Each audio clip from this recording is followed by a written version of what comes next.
mas a fotografia foi entrando lentamente também, porque a casa já vivia com fotografia, não é? O meu pai já fotografava também, mas em tudo o que eu olhava eu via fotografia, portanto tudo para mim já era fotografia, fotográfica, não é? A própria imagem, a própria realidade, ela era fotografia. Portanto, depois ela foi-se revelando por distintas formas, foi-se revelando pela literatura, pelo cinema, primeiramente até, na verdade, pelo teatro, porque é exatamente em Braga que eu venho fazendo teatro, e portanto ela acabou por se ir revelando de distintas formas.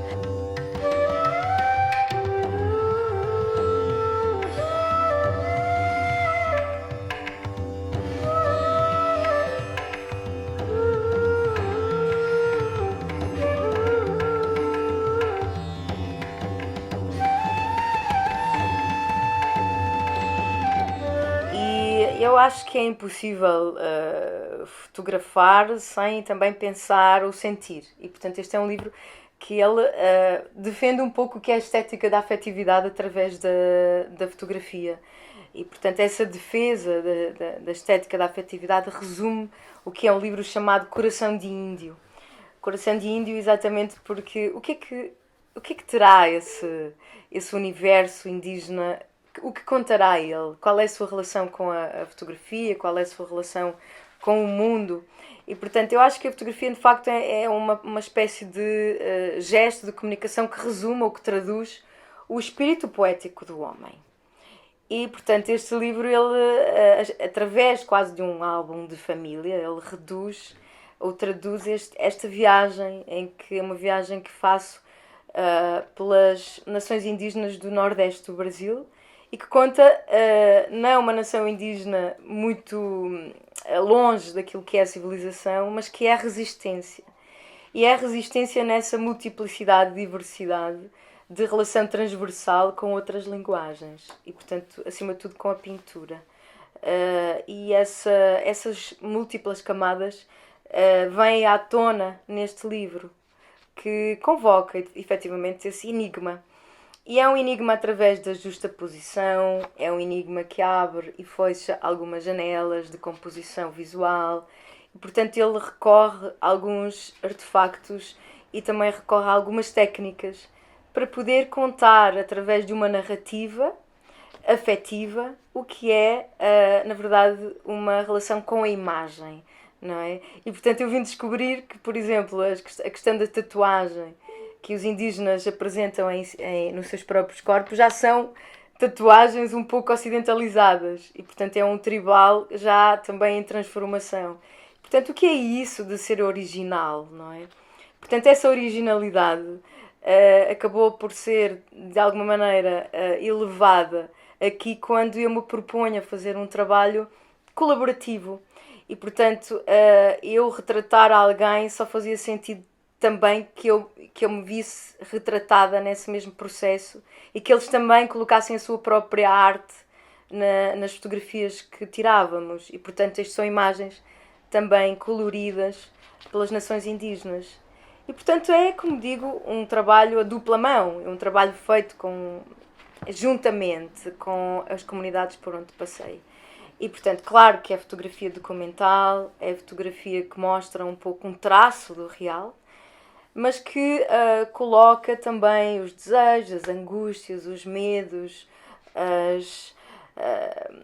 no fundo, aquilo que distingue o homem do animal, não é? Um pouco aquilo que é abraçar o mundo de uma maneira refletida e consciente do agora. E, portanto, é um livro que convoca todas essas questões que a arte também traz, não é? À tona, que é o contacto entre o homem e o mundo. E o gesto de fotografar é isso mesmo, essa relação viva e implicada com o mundo. Portanto, o livro, claro, é evidente essa carga também literária, um pouco sobre os mitos e as lendas do Nordeste do Brasil, que é uma terra por onde me apaixonei quase de forma imediata. Posso dizer que por vezes ficava quieta a ver toda a realidade do Brasil e que é um pouco technicolor, não é? Um pouco pelas suas cores, pela sua pela sua, pela sua vivacidade, implicação com o real, com o presente. O gesto é muito importante neste livro. Quando eu digo gesto, quase o ato manual de desfolhar o livro, porque ele também obriga convida o espectador a colocar também a sua própria voz. E, portanto, é quase a mão do espectador que adentra no livro. E portanto, podemos dizer que é uma espécie de objeto interativo. Porque efetivamente o ato de tocar, o ato afetivo com o objeto, na verdade é isto que marca e que convoca a relação humana com a arte ou qualquer gesto de representação.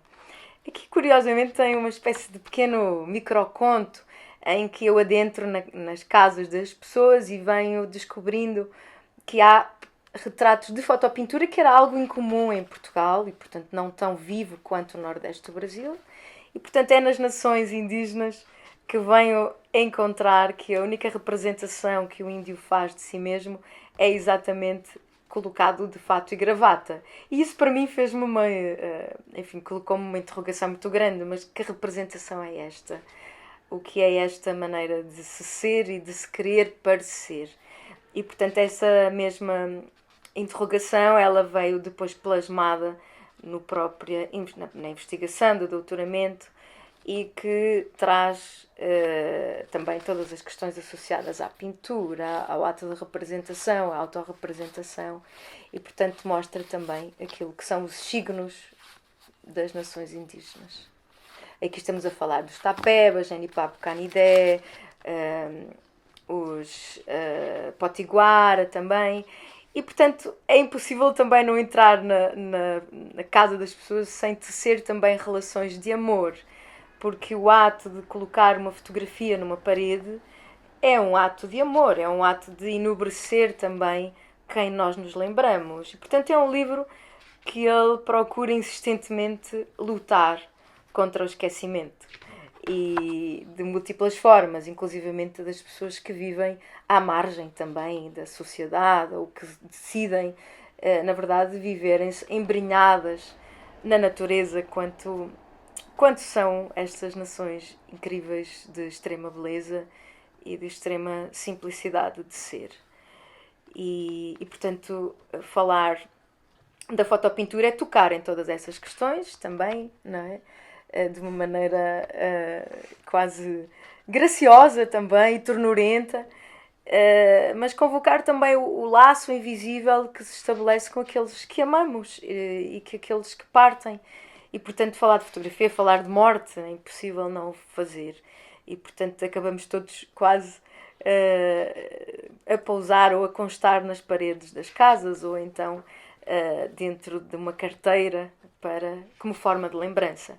E, portanto, este livro é também uma forma de lembrança e traz quase uma caixa de Pandora que mostra, enfim, a minha coleção de retratos pintados, um deles da minha família, naturalmente, feita pelo grande e um dos seguidores da pintura, o mestre Júlio Santos, com quem aprendi muito desta vida, não só a fotografia, mas também a maneira de se relacionar com o outro de uma forma espiritual e única. Quer dizer, você levou os retratos daqui para ele pintar lá. Sim. Que ótimo.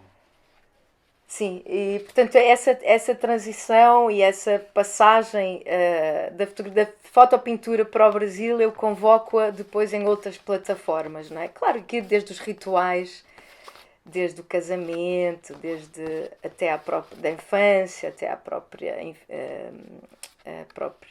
morte. Portanto, é aqui quase uma coleção dos meus retratos, mas quis também, obviamente, retratar a minha família.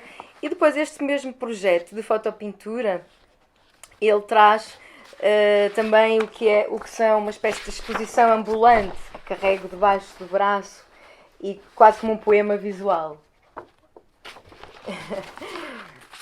Sim. Mais perto dessa aqui.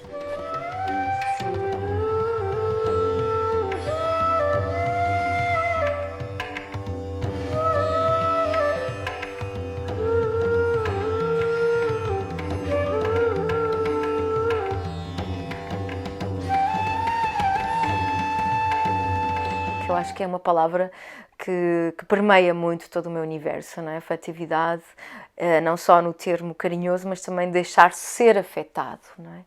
E, portanto, esse deixar-se afetar fez todo sentido aqui. A Índia, fui afetada pela Índia, naturalmente, porque através da Índia realmente encontrei um universo também espiritual, mas, acima de tudo, encontrei aquilo que é a invisibilidade da fotografia, que mais tarde vim a descobrir, mas me permitiu trazer esse território que estava ainda por desbravar.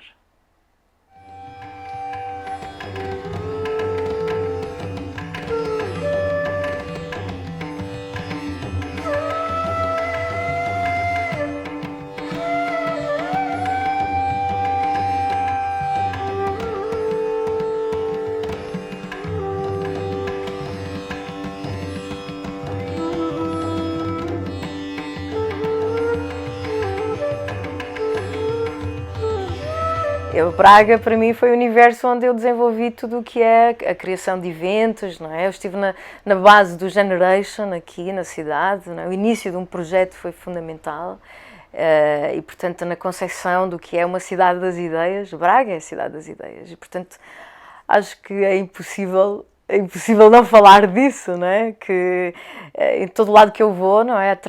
Carrego essa âncora, não é? De onde é que és? Braga.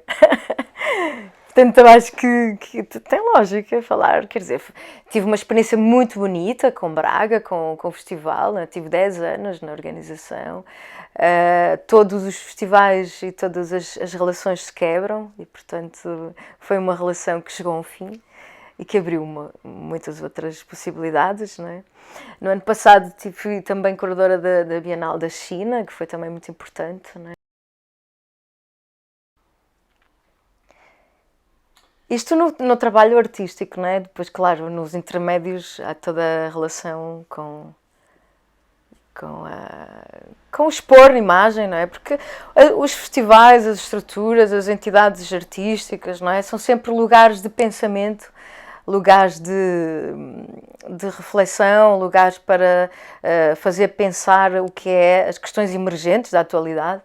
E, portanto, enquanto autora, fui também passando e misturando o que é o ser criador, também com o ato de ser curador, e aí desenvolvi também no próprio Brasil já discursos curatoriais e, portanto, estive, e ainda hoje me vejo envolvida com o que é o pensamento das artes visuais expresso em exposições, em festivais, em galerias, em leituras de portfólio, enfim, atividades que nos ajudam a encontrar estratégias de aproximação com o outro através da fotografia.